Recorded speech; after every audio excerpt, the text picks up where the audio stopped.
Hello everyone, it's Cody here. Recently I've been getting inquiries about how my real estate portfolio is doing, mostly because of the following news. Thousands of Canadians can't pay their rent today. Residential landlords facing mounting calls for rent relief. Landlords fear that they won't be helped if tenants don't pay rent. Ontario freezes eviction. Those who can't afford rent will not face eviction, Ontario Premier says.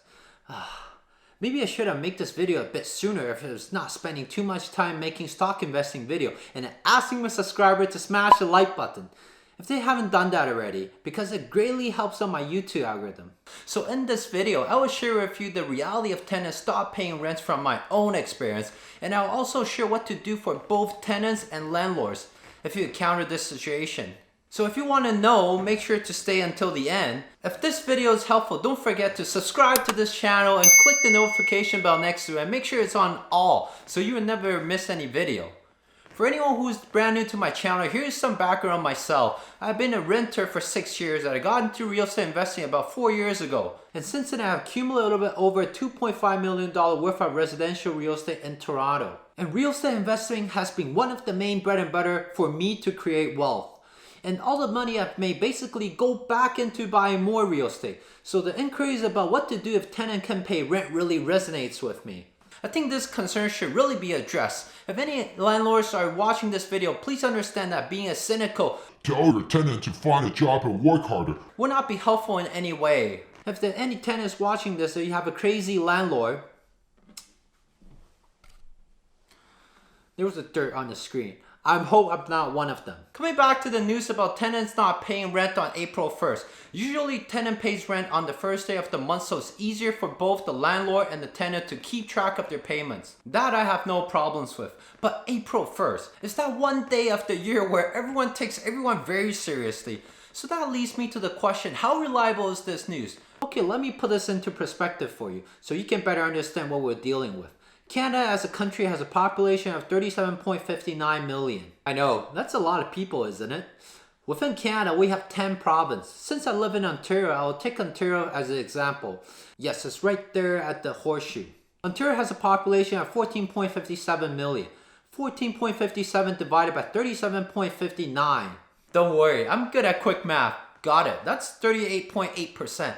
Just so happens that Ontario is the most populated province in Canada, so I believe it's a good representation of the situation in Canada.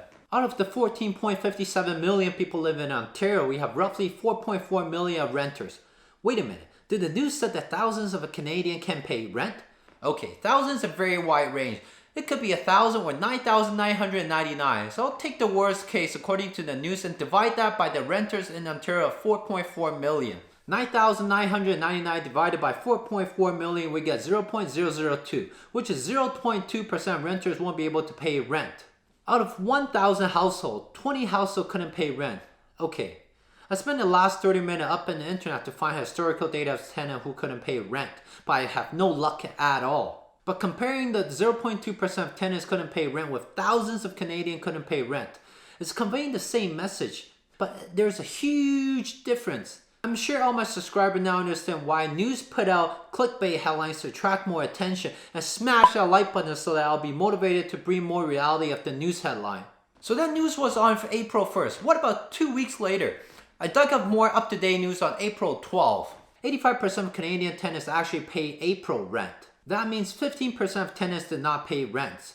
This number is definitely worse than 0.2%, but it should be a better reflection of the reality because by April 12th, the rent payments transaction should have all settled down. The 15% of tenants able to pay rent are more aligned with what I collect from multiple property management companies as well. Personally, I'm very happy to say that I've collected all my rents in full on April 1st, with the exception of one of my parking spot tenants in Toronto who asked for a reduction because he hasn't been to work for 6 weeks.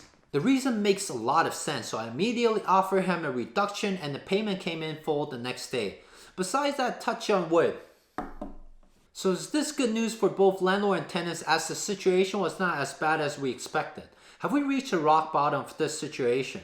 I'm glad that you asked and let's address this further. We saw a huge spike in jobless claim in March, and that's the reason why people were expecting a hard time for rent payments on April 1st. What about May 1st? Since the jobless claim are still growing in numbers, does the average Canadian have enough saving to pay the rent on May 1st?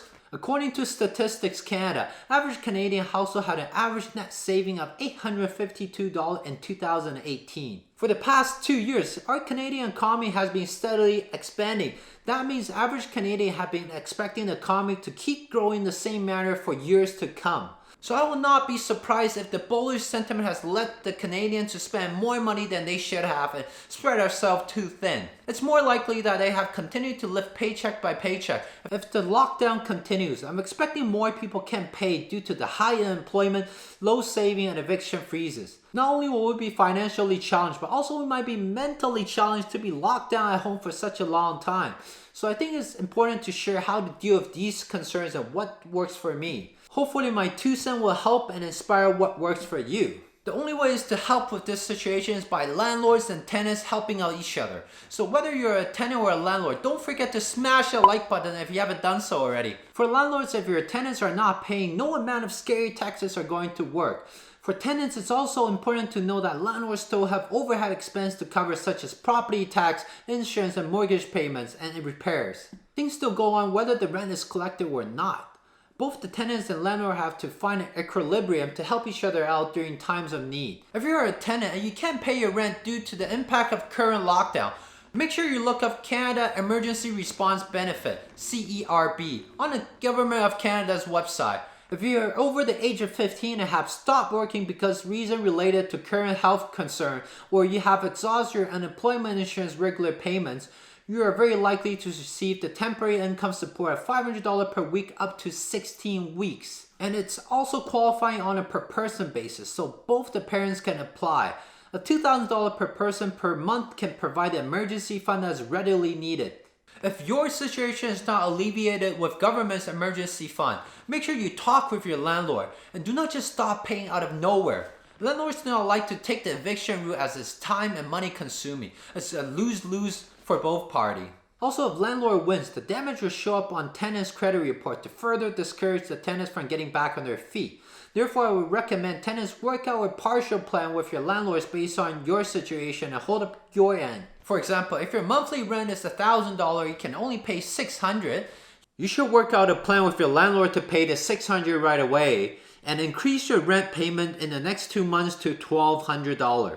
Your landlord gets the same amount of rent at the end of the year, and you get a temporary break on your rent, so everyone is happy. If tenants really don't see a way to pay the rent, then it might be worth it to promise the landlord to move out rather quickly and leave the unit in prestige condition in exchange for your landlord to let you out of your lease early without penalty. All I'm saying is trying to make the best out of the bad situation. Least amount of hassle, least amount of wasting time for everyone involved. For tenants out there who have to deal with large leasing management, in my experience, they're almost impossible to deal with. You can try, but it's very difficult as most of them just want you out and new tenants to move in as soon as possible. The rule of thumb is to know the law, know your rights, and stick with it and do the best to make things work. If you're a landlord or property owners, check with your bank to see if you can defer your mortgage payment up to 6 months.